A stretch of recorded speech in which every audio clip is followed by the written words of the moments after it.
एक दहरिया आया था इमाम सादिक के पास, इमाम के सामने खड़ा होता है तो इमाम अलैहिस्सलाम ने उसके माइंड के मुताबिक उसको जवाब दिया, भाई तू कहता है कि कोई खुदा नहीं है जिसने हमें पैदा किया हो और ना ही उसने कोई हिसाब किताब लेना है। मैं कहता हूँ एक खुदा है जिसने मुझे पैदा किया है, मरने के बाद मुझसे हिसाब लेगा।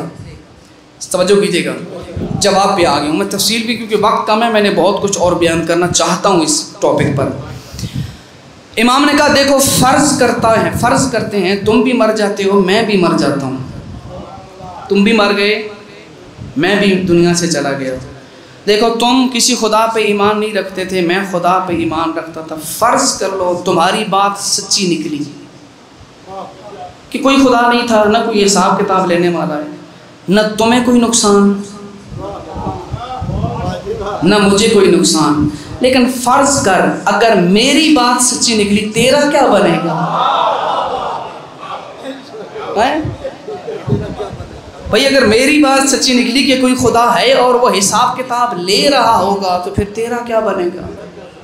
हाँ यही है, ज़िंदगी को ऐशो आराम से नहीं बल्कि होशो हवास से गुजारो, क्योंकि एक वाक़यान एक ज़ात है जिसने पैदा किया है, वो आपसे हिसाब व किताब लेगा।